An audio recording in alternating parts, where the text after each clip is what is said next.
día, buenos días. Bueno, pues tenemos con nosotros al equipo de Asbestas, que ya ha presentado la primera queja por ser una rueda de prensa a las 10:30 de la mañana. Es que no es una queja, es una pregunta. Pues efectivamente es una rueda de prensa a las 10:30 de la mañana. Puedes ver a los periodistas, o sea que iniciamos las preguntas que tengáis. ¿Te imaginas una niña? No me imagino, ha pasado más de una vez. Entonces así que me quedaría. Por ahí, por ahí. Hola, felicidades por la película. Me ha parecido fantástica y quería saber si el casting tuviste algún actor o actriz en mente antes de, bueno, durante el guión y saber si ya pensabas en alguien en concreto, porque hay algunos papeles que Algunos, ¿no? que parecen, vamos. Pues el chico este gallego, ¿no? El Luis Taera. Este chico, sí, porque es que además es un guión que, bueno, buenos días a todos y todas. Es un guión que escribimos en 2015-2016, justo después de que Dios nos perdone. Ya habíamos trabajado con Luis Taera, en que Dios nos perdone, y bueno, era un actor que en ese momento nos encantaba y conseguimos trabajar con él, y la experiencia fue, la verdad, que muy positiva. Y es verdad que escribiendo este papel, el papel está para Deschamps, vamos, evidentemente, está pensado para él desde el inicio. Y bueno, después de decidir no hacer Asbestas en ese año y hacer El Reino, luego hicimos Madre, como muy seguido, luego Antidisturbios, pues ha sido muy bonito ese proceso en el que ha sido inamovible que Luis Taera esté y estábamos siempre en nuestra cabeza y en el papel de Deschamps. Entonces es verdad que es el único actor de los, bueno, todos, sí, que tenemos en mente. Los dos actores franceses, por ejemplo, no ha habido proceso de casting, pero sí que empezamos a pensar en caras y en quién podía interpretar el papel, pero eso fue ya una vez sabíamos que se iba a producir la película, y luego con nuestro adorado Diego Anido fue un descubrimiento total que no lo conocía. Nos presentó a Arantxa Vélez, que siempre se lo agradeceré. Y tú también. Arantxa Vélez es la directora de casting con la que trabajamos habitualmente, y fue un descubrimiento, o sea que como que hay, ¿no?, como algo muy heterogéneo en el casting, ¿no?, donde hay alguien que estaba desde el principio, un descubrimiento, o otros franceses que realmente no haces casting, pero te fijas en ellos porque los conoces de algunas películas y bueno, es una intuición de a ver si la cosa sale bien. Y bueno, pues me tenía mucha ganas, es que ha salido bien. ¿Alguna pregunta más? Bueno, pues ya está. Bueno. Por aquí. Hola, buenos días. Felicidades, no por la película, por el película. Y tengo dos preguntas. Una, con esa era los personajes de hermanos. Y para Rodrigo y Isabel, ¿cómo orquestasteis la escena inicial de Arrapa las Bestas y si fue muy difícil rodarla? ¿Cómo la? ¿Cómo las orquestasteis? ¿Cómo la imaginasteis desde el guión y si fue muy difícil su ejecución? El guión es muy difícil, ¿no? Es fácil de escribir el guión. Es que el papel todo es más fácil. Unos caballos, bueno, perdón, digo. No, empezamos nosotros, que sí le voy dando. Vale. ¿Cómo la orquestamos? Bueno, a ver, en cuanto decidimos hacer esta... Bueno, ahora tú sigues. Venga, sí, hablo desde el guión y luego de cómo Venga. sucedió realmente. Pues la escena de la rapa, es verdad que fuimos 1 año, 2 años a la rapa para verla, para estar allí cerca y saber de qué estábamos hablando, pero habíamos ya visto muchas imágenes y tal, y la escribimos como muy técnica y muy descriptiva. Pero una vez que estaba el equipo allí, os disteis cuenta, ¿no?, de que igual no era tanto el representar la rapa como es, que es un curro es una especie de medio circo romano lleno de gente, con muchísimos caballos, sino que aunque ese material estaba rodado, os disteis cuenta de que había algo más potente en hacerlo más en petit comité, por así decir. Y la verdad es que la gente de la rapa, de Saucedo, fueron súper generosos, ¿no?, con el equipo, y como que nos dejaron rodarlo, pues eso, más íntimo. Y ¿no?, los dos materiales los veías, tenías uno y otro y decías, es que el íntimo tenía una fuerza que no tiene el otro, ¿no? Que además, no sé, pues se salía pues, publicidad de fondo, o sea, de repente como que te sacaba un poco de la historia en realidad.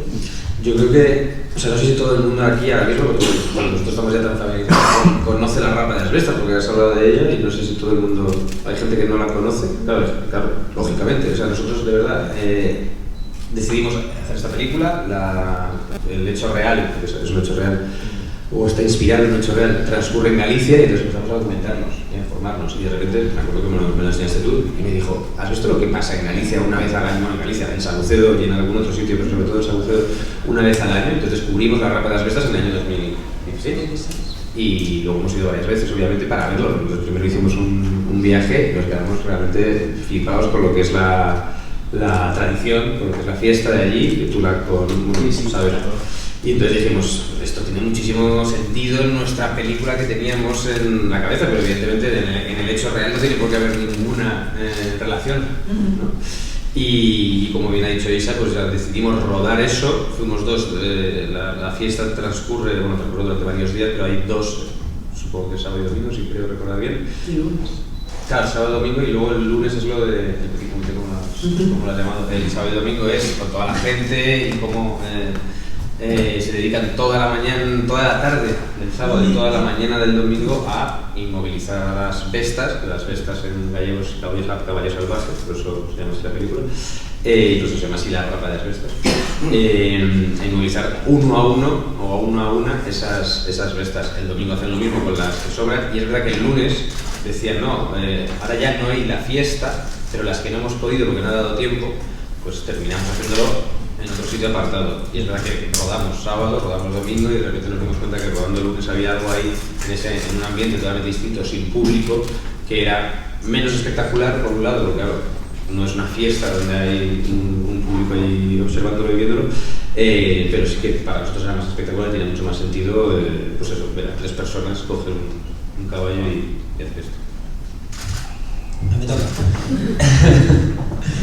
Bueno, pues yo creo que el trabajo que hicimos Luis y yo como hermanos fue de más de personas que como el trabajo actoral, ¿vale?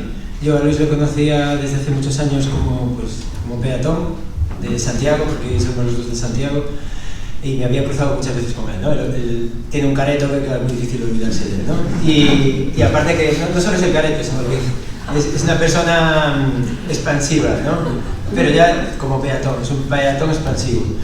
Puede llegar a atropellar coches. Eso lo y después, claro, pues conozco su carrera también como actor desde el comienzo. He visto cortos suyos y, o sea, cuando lo veía como peatón ya había visto algún corto y todo esto. Y cuando yo llego de repente y me dicen, bueno, pues mañana empiezas a trabajar aquí. y estás con Luis Taera. Y me dice, y te va a escribir ahora, te va a mandar un mensaje, te va a escribir un WhatsApp. Y de repente me manda un mensaje de WhatsApp y yo escucho la voz de Luis Taera en mi teléfono y lo buscaré, puedo buscarlo. Y dices, hostia, pues ese es Luis Taera, que me está hablando a mí. Diego, Dieguito, vente cuando quieras aquí a mi piso, en Vilafranca, jugamos al dominó, lo que te apetezca. Entonces, y fue, pero instantáneo, ¿no? Nos hicimos muy colegas, seguimos, bueno, no sé, entre actores, si va bien la cosa, normalmente durante el trabajo hay mucha afinidad, pero puede ser que después, pues no, como en la vida normal, ¿no? Pero con Luis, pues no, de repente me he hecho muy amigo de él, no puedo evitar. Y después, como en la peli, pues lo que pasa en la ficción, pones dos cosas juntas, dices este y este son hermanos y son hermanos. En la ficción suele ocurrir así.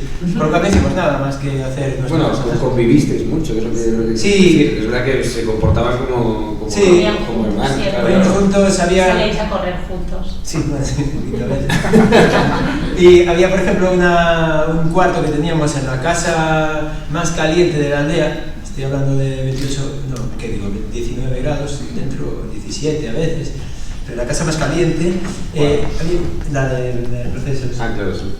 Había una cama de 1,20 y dormíamos los dos allí, así, con toda la ropa puesta. Y bueno, esto une mucho, pero sobre todo, fundamentalmente... Esto une mucho. Sí. Lo sabéis. ¿Lo habéis probado? Y lo tenéis que probar, tenéis que probar. Es que dormir con alguien, de verdad. En una cama de Con 90. esta era, ¿no? Con alguien. Con esta era. Claro, tenéis que dormir con esta era. Y bueno, pero todo esto para decir que es un tío tan generoso, pero tan generoso, que no es normal. Sí, vamos, eso, yo creo que convivisteis muchísimo y eso hizo que eso se ve en la pantalla, vemos que son dos personas como inseparables, casi se convirtieron. Perdón. Gracias. Yo necesito decir que me parece una película formidable y yo la enhorabuena. Se disfruté muchísimo, me parece una de las mejores películas que he visto, yo creo que de mi vida, una de las mejores. Yo quiero haceros dos preguntas. ¿Cómo es el proceso de guión? Una vez estáis documentados, ¿cuánto tiempo tardasteis en escribir el guión? Y si pudiesen, si os dijeran, si os preguntasen el género de la película, ¿podría ser un western? A veces, bueno, a mí me lo parece, ¿no? Y yo, bueno, también tengo familia en Galicia y creo que me la parece muy bien, ¿no? Algunas cosas típicas de allí, ¿no? Pero a veces la veo como un western. No sé si vosotros tenéis esta opinión. Muchas gracias y enhorabuena. Gracias. Gracias. Bonito. Pues es un proceso, el de esta película en concreto, muchísimo más dilatado de lo habitual en nuestra corta trayectoria, porque es verdad que descubrimos la historia real en 2015, escribimos relativamente rápido en 2016 porque estábamos enamorados de la historia y como que muy rápidamente, para lo lentos que somos casi siempre, vimos el tipo de peli que era, o sea, como que rápidamente vimos que era una película en dos partes, que Olga iba a ser una especie de personaje secundaria durante la primera mitad, para luego coger el relevo. Todo esto estaba como medianamente claro desde el principio. Y eso, en 2016 ya teníamos como una versión 1 que estábamos en ese momento encantados con ella. Esta es nuestra próxima película. Pero pues la vida profesional tiene sus vericuetos y resulta que pues, nos propuso hacer otro thriller con Tornasol y entonces fuimos de cabeza, hicimos El Reino y luego el corto de Rodrigo Madre, que era un pelotazo y una bomba. Pudimos hacer la película con Sandra de Arcadia y con Caballo y luego pues, pudimos hacer una serie con Star, hicimos Antidisturbios, entonces era una sensación como de, bueno, ¿y las Vestas cuándo? Entonces Vestas siempre estaba como ahí esperando para mi impaciencia y para la paciencia de Rui, porque Rui, ¿no? Tú lo tenías como más claro que había que esperar, yo estaba muy impaciente y es verdad que fueron pasando los años y cada vez que teníamos tiempo libre retomábamos el guión porque sabíamos que en algún momento íbamos a hacer esta película y cada vez que lo retomábamos pues veíamos mil cosas que mejorar, o sea, aquella versión 1 se quedaba... Es como si el 80% del guión permaneciera, pero siempre había un 20% que cambiaba mucho, ¿no? Y entonces, bueno, pasaban los años y pasaban las versiones y por fin en 2021 rodasteis, el equipo rodó, y hicimos la última versión en 2020 a finales, yo creo. Entonces era una versión 7, con lo cual pues eso, casi una versión por año, ¿no? Podríamos decir. Entonces es un proceso un poco raro, pero que nos ha permitido, yo creo que ese 20% del que te hablaba, como que crecía a nuestra velocidad como cineastas y como personas un poco, ¿no? Porque de hecho estos días hablando sobre la peli con vosotros periodistas nos hemos dado cuenta de que esa versión 1 era como más fría, más oscura, bueno, más como éramos nosotros antes. Y de repente la versión 7... Somos como amor, una película cálida. No, pero somos más... Una comedia. Somos más maduros. Antes no era una comedia. No, pero de verdad que creo que hay algo en que cuando eres más ingenuo... Sí, cuando eres más ingenuo tiendes más a una oscuridad porque sí. Y bueno, pues van pasando un poco los años y te das cuenta de que hay cosas más interesantes y más complicadas de contar y suelen estar en un terreno un poco más templado en cuanto a, pues igual son más humanos los personajes y menos caracterizados, no sé. Así que, y ya por acabar, me estoy extendiendo muchísimo, pero como que creo que hemos aprovechado el tiempo, ¿no? Que a veces... Mira, circunstancias sí, se ha aprovechado muy bien. Tenemos una sensación de haber crecido, bueno, el guión ha crecido muchísimo. ha logrado, gracias a eso, porque vamos, no es normal estar con un guión tanto tiempo y tener proyectos en medio, pero es lo que ha dicho Isabel, que cada vez que teníamos un hueco importante decíamos, vamos a darle un meneo a la película, y es verdad que eso que el 80%, o sea, siempre la película era la misma, lógicamente, pero si tuviésemos que decir dos elementos que han cambiado bastante. Cuando decías oscuridad, ¿no? Te refieres sobre todo al personaje de Antoine. Sí. Es verdad que era como mucho más seco, mucho más antipático. Sí. Y es verdad que lo dotamos de una cierta humanidad. Yo creo que ahora es un tipo, bueno, no sé si te cae bien o no, pero vamos, que es un tipo que no, bueno, que tiene una simpatía, por decirlo de alguna manera. Una calidez. O una calidez, a lo mejor no fue esa palabra así. Pero luego hay una escena importantísima, que es la escena del bar, donde están Diego y Luis en un plano fijo, cuando exponen sobre todo Luis, sí. Exponen sus motivos, sus justificaciones, sus tristezas, sus dolores, ¿no? Esa escena, por ejemplo, no estaba en la versión 6. Es que has dicho además, nosotros rodamos en 2021, justo hace un año, estábamos rodando. Yo creo que esa escena está escrita en el año 2021. Te has dicho que en 2020 acabamos el guión, seguramente acabamos el guión, bueno, acabamos, hicimos la última sesión, pero esa escena llegó tardísimo, en el mismo año. Entonces, porque estuvimos escribiendo, o sea, si rodamos en septiembre de 2021, lógicamente, agosto, julio, junio, estuvimos... No, estaba antes, porque escribimos para... No me dejes nada ahora. Lo estoy pensando, pero estoy un poco lenta. Pero es verdad que ya me tarda. Sí, pero sí, bueno, igual. ¿No? Yo la recuerdo muy, pero bueno, llegó muy tarde para ser tan importante esa escena, tanto en cuanto a tamaño, porque es una escena larguísima, como a importancia de la propia escena, llegó muy tarde. Y eso, claro, de repente cuando la encontramos, fue como, esta escena, ¿cómo es posible que no haya estado durante todos estos 5 años en un guión que considerábamos que era un buen guión? O sea, no era un buen guión. Durante muchos años no lo fue, hasta que encontramos esta escena y, bueno, a lo mejor ahora nos damos cuenta que tampoco lo es, pero consideramos que sí lo es. Y para nosotros esa escena y lo que implica eleva la película muchísimo, porque de repente les das, ¿no? una voz a ellos dos y yo creo que el espectador dice, hostia, pues de repente puedo llegar a no empatizar, pero sí a entender ciertas, bueno, lo que he dicho antes, ciertas tristezas, ciertos dolores, ciertos motivos por estar cabreado, no motivos por lo que hacen, evidentemente. ¿Habéis como un western? Ah, perdón. Sí. Por supuesto. La palabra western estuvo, no siempre, no sé si siempre, pero vamos, estuvo en nuestras cabezas y yo la primera parte sí que me planteé rodarla más o menos, la segunda no, pero sí que había algo de género, porque ya desde el guión, pues esos los forasteros que llegan, escenas en un bar, hay algo de salvaje del entorno, de alguien que viene a conquistar, colonizar un sitio, sí, por supuesto, tiene muchísimos elementos, jugábamos con ellos y nos sentíamos cómodos haciendo... Nosotros supervaqueros. Exacto, revisitando ese género. No te podría decir, ¿es un western? Bueno, tiene elementos.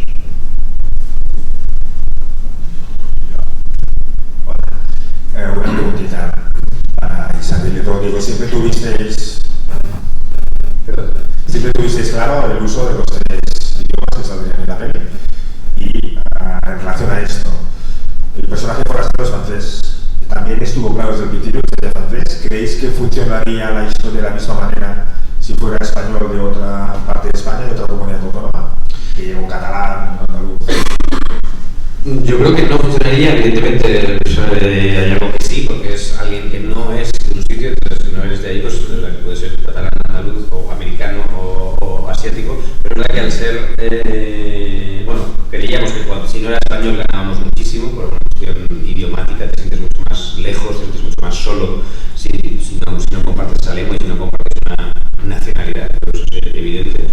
Y bueno, de hecho real son 2 holandeses a los que les ocurrió la tragedia y bueno, cuando hicimos la adaptación muy pronto decidimos que por separarnos un poco y nos quisimos separar un poco por pudor también, por no hacer el hecho real, estamos inspirados en el hecho real pero no estamos copiando, ¿no? O trasladando. Decidimos, bueno, pues qué nacionalidad hacemos y llegamos muy rápidamente a Francia, a los franceses, al francés, por varios motivos. Uno de ellos, que creo que es el más interesante, lo que estás preguntando, es que yo creo que España y Francia tienen una relación muy curiosa. Creo que hay algo del español como mira el francés yo creo que lo mira un poco por debajo, como creyendo que tú, francés, me miras a mí por encima, ¿no? No hay una relación entre un italiano y un español que entre un francés, por una historia que conocemos todos. Entonces vimos ahí una gran ventaja, ¿no? A la hora de estos son los franceses, vas a venir tú, francés, a decirme a mí cómo tengo que hacer las cosas. Y el francés es verdad que también, hablando claro, yo creo que hay algo de superioridad en el vecino de abajo español, entonces ya ganábamos muchísimo con eso. Luego es verdad que nuestras pelis habían funcionado en Francia, por supuesto, y también ayudaba a la producción, a la posible financiación de la película.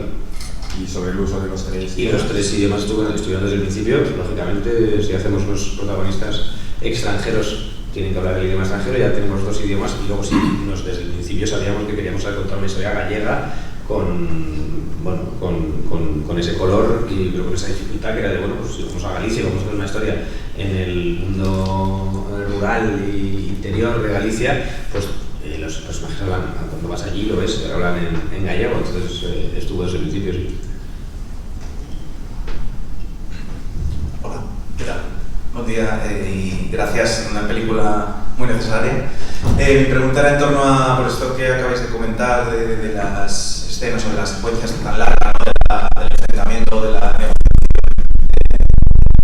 Incluso podría poner el mismo ejemplo con la secuencia de la cocina, por esta coreografía, ¿no? Y este plano tan largo sin cortes. ¿Cómo se planifica, no sé si a nivel de dirección, a nivel de interpretación incluso, o de montaje, cómo se planifica una secuencia así y qué dificultades encontráis para elegir la toma, la buena? Gracias.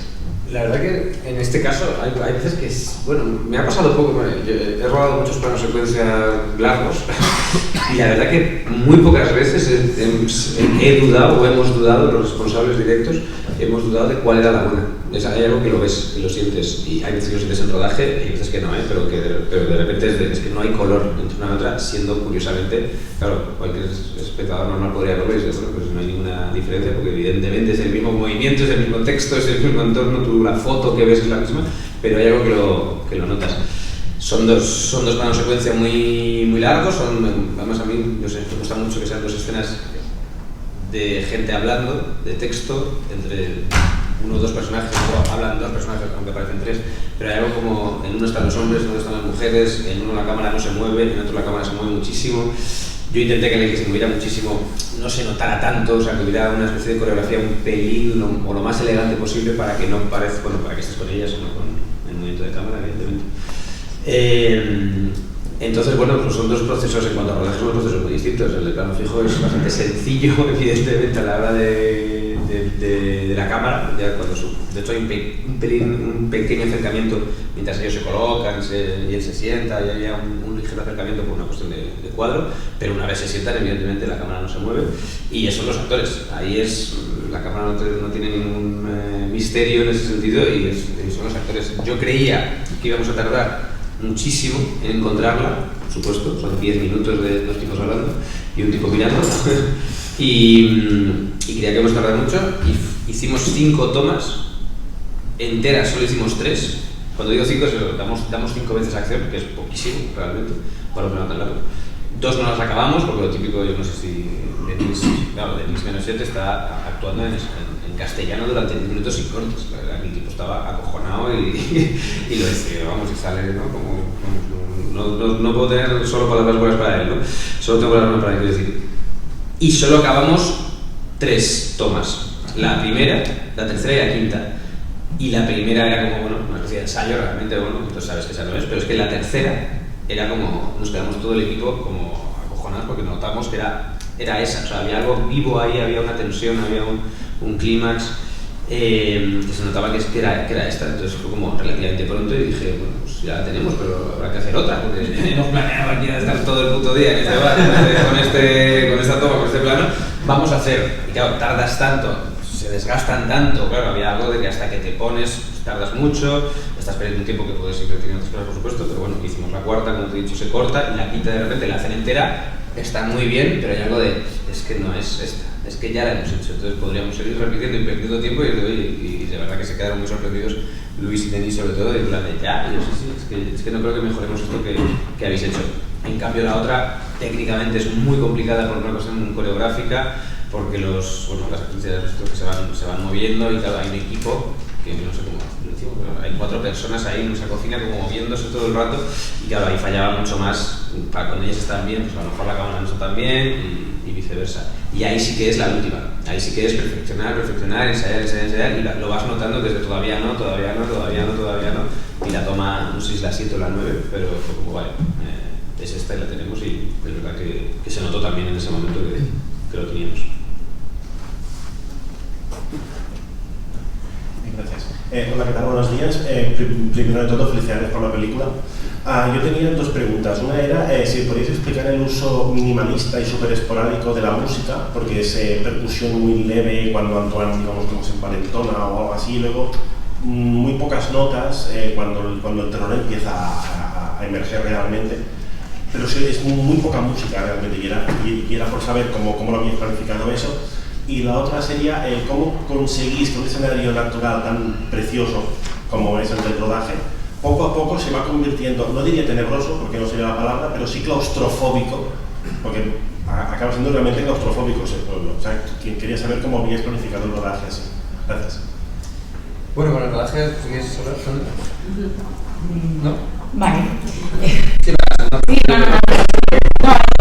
el rodaje lo que sí que desde el principio queríamos respetar era el paso del tiempo que está en la película, respetar el paso de las estaciones también de una forma que es antiproductiva. O sea, para después el servicio la gran suerte de poder rodar en 3 fases. Lo que contábamos de La Rapa, habíamos ido 2 veces, rodamos en julio y luego rodamos la parte de septiembre-octubre, toda la parte de verano y paramos 4 semanas el rodaje para retomar la parte de invierno. Es muy raro eso. En un rodaje es algo, pues eso, antiproductivo. Y teníamos otra cosa clarísima que hablábamos muchísimo, que era cómo, bueno, pues tenemos que parar, la naturaleza tenía que hacer su paso. En la película hay muy poco efecto digital, poquísimo. Y otra cosa que había, que creo que es muy meritorio contar, es un plan de rodaje abierto, que si había nieve, rodábamos con nieve. Si no había nieve, pues no rodábamos con nieve. Entonces pasaban cosas maravillosas ahí, el equipo también que se adaptó, pero no hay efectos digitales. Entonces eso para planificar una película como esta era como la guía desde el principio, ¿no? Y lo teníamos claro lo más cronológico posible, las 2 partes se rodaban por separado. Entonces bueno, eso fue una suerte que yo creo que también se nota, ¿no? En dar ese respeto y ese tiempo. Fue muy fascinante eso, intentar habituarse, claro, tú no puedes manejar la climatología, pero intentar manejarla cuando ella actúa, la climatología, de repente intentar manejar eso. Había un momento de, hostia, hay cosas que necesitamos, cosas que podemos dejar un poco en principio, claro, yo desde mi punto de vista cómodo, bueno, pues ya rodaremos lo que haya que rodar para tal, y todo el equipo, bueno, sí, es más sencillo hacer esto, evidentemente. Bueno, teníamos un plató, en realidad la aldea claro, donde rodábamos lo bueno era que teníamos un plató. Era nuestro plató, o sea, vive un señor desde hace 25 años allá solo, una casa que pudimos entrar a intervenir 3 meses antes, el huerto, o sea, teníamos un récord de huerto, el huerto es de verdad, los tomates son de verdad, todo estaba plantado. Tenía que crecer, claro, ¿cómo hacemos para que crezcan los tomates? Claro, hay que ir. Tiempo y respeto en la producción, que también yo creo que la película lo hago muy bien. Sí, el diseño de producción está muy cuidado en ese sentido y no podía ser de otra manera. Entonces sí que lo explica muy bien Sandra, pero es muy poco habitual parar 4 semanas con todo lo que implica, y en esas 4 semanas es verdad que el paisaje cambió muchísimo. O sea, tuvimos la suerte de empezar en septiembre y coger una semana de octubre así, y nos hizo muy buen tiempo, no tenía que hacer, que era como el verano, ¿no? Y ahí en ficción era mayo, junio, julio, agosto, pero el rodaje es 2 semanas de septiembre y 2 de octubre. Paramos 4 semanas y volvimos al pueblo y había cambiado completamente en esos meses de octubre y noviembre. Está todo como en ese otoño que es precioso, además en esa zona, rojizo, ¿no? Y entonces rodamos muchísimo, pero necesitábamos nieve, nos encantaba que nevase, ¿no? Había algo de esta mujer en este pueblo, en esta segunda parte que es tan interesante. Claro, si nieva ahí, ¿no? Había algo de estéticamente y lo que implica, que era la hostia, pero claro, no puedes, si no nieva en unos días, nos tenemos que quedar aquí porque el rodaje no puede parar, y teníamos todas las cartas puestas en esa última semana de rodaje, que era la 1 de diciembre, ¿no? Entonces el puente de diciembre, a ver si nieva, tal, nevó. Es verdad que no nevó el día que queríamos, pero lo que hicimos fue eso, fue como, oye, hoy teníamos que rodar unas cosas se ha puesto a nevar, que fue una nevada increíble, que en 5 minutos estaba la nieve por aquí, y sacamos la cámara y el equipo y fuimos a nevar. Vamos a rodar ella en el huerto, que es lo que habéis visto, y ella paseando, buscando, ¿no?, alguna pista, y ahí nos tuvimos que adaptar. Lo teníamos en la cabeza y evidentemente fue sencillo, pero es verdad que tienes que tener eso en la cabeza de, oye, si nieva hay que salir aquí a rodar. Es verdad que dentro de todos los rodajes posibles, seguir a un personaje solo, paseando y haciendo algo en el huerto es más sencillo que, oye, vamos a hacer una escena de una pelea o cualquier cosa. Entonces, en ese sentido, bueno, estábamos preparados y yo creo que eso fue bueno para la película, pero luego una cosa que fue buena es que las 4 semanas que se paró, tú pudiste estar en sala de montaje, descansar, ver el material y retomar, descansar del rodaje, pero retomar la película también con un tiempo de pausa. Claro. Que yo no sé si es bueno. Sí, no, hombre, tiene sus virtudes, por supuesto, claro. O sea, ojalá pudiésemos los directores parar y poder ver lo que estás haciendo, claro, tiene su parte buena. Y la música. La música, claro, nosotros yo como trabajo con Oliver Asson desde hace ya mucho tiempo, pues es verdad que la relación es muy buena, muy productiva, y él es partícipe del proyecto de la película muchísimo antes como que cualquier otro compositor, que a veces pues no sé cómo lo harán y lo admiro muchísimo, pero de repente ya digo, oye, esta es la película, dame la música en 6 meses o en 3. Bueno, es otro proceso. Olivier se lee el guión desde hace muchísimo, entonces claro, le permite a él y a mí conversar, hablar, ¿no?, e intentar imaginar.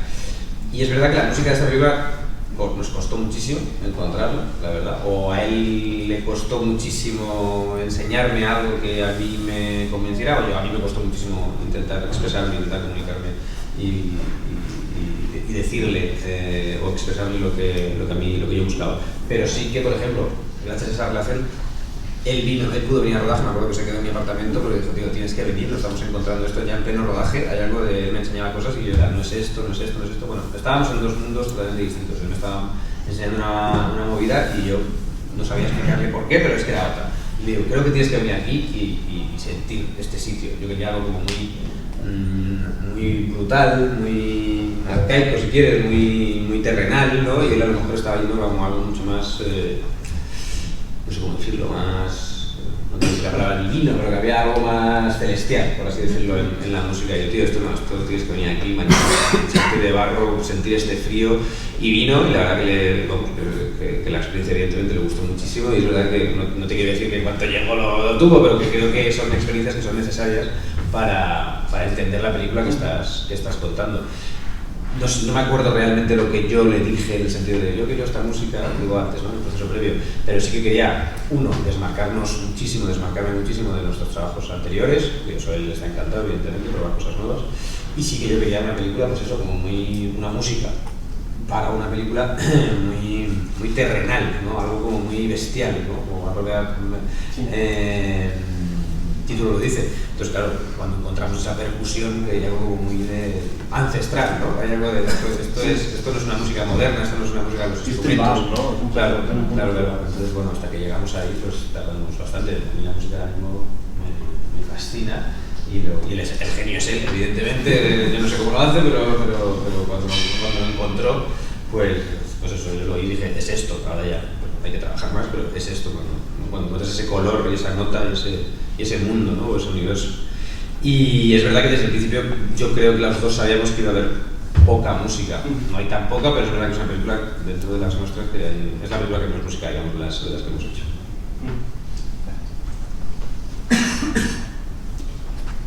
¿Alguna pregunta más?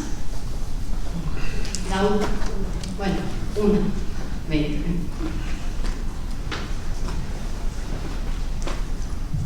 Sí, hola. Yo quería preguntar, en el uso de los extras y de la gente local, de ahí, ¿cómo fue la experiencia y hubo algún tipo de personaje que destacó más que los demás? Y bueno, si volverías a repetir... ¿Algún actor o algún personaje?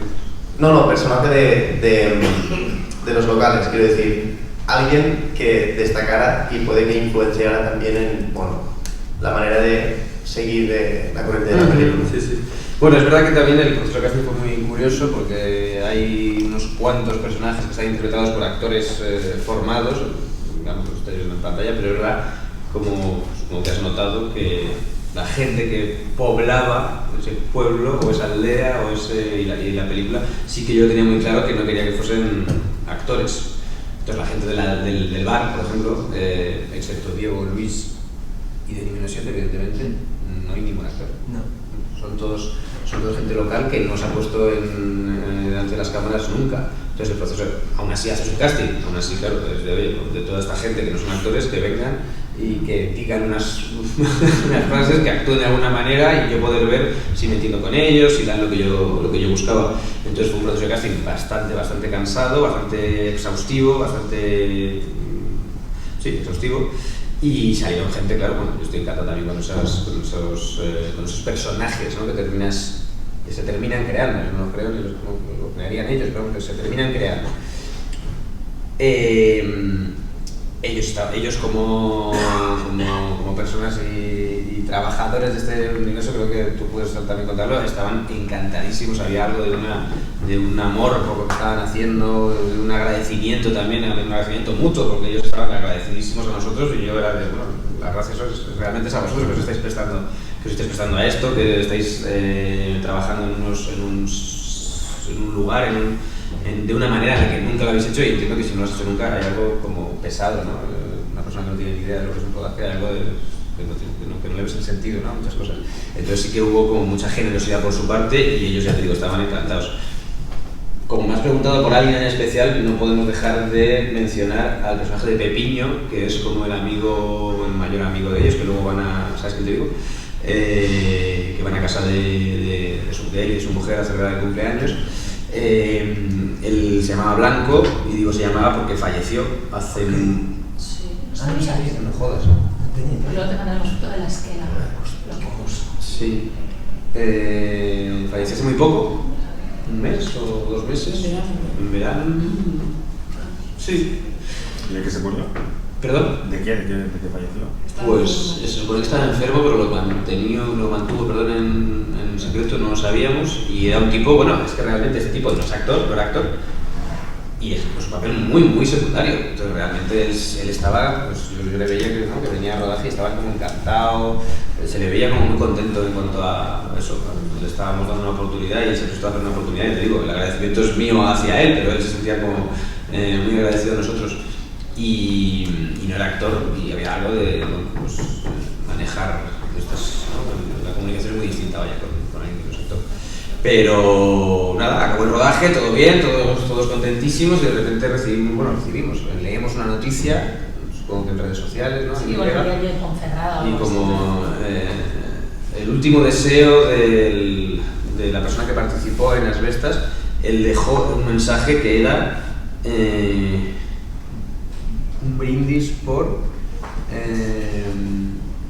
sí, como, bueno, hacía un llamamiento para ir a ver y todo el mundo a ver Asbestas al cine, ojalá. Bueno, era como que no quería una ceremonia de despedida, sí, pero la única no cosa quiero nada, que solo quiero que la gente vaya al cine, exacto. Como no quiero despedir, no quiero nada, lo único que os digo es que vayáis a ver la película, porque él no la pudo ver. Sí, exacto, nos quedamos bastante choqueados, porque, bueno, o sea, con cualquier persona que le hubiera ocurrido esto del rodaje nos hubiéramos quedado choqueados, pero es que es curioso que fuese seguramente el más importante en cuanto a toda esta parte de no actoral, es el que más escenas salía y el que más tiempo estuvimos con él en rodaje. Entonces fue bastante.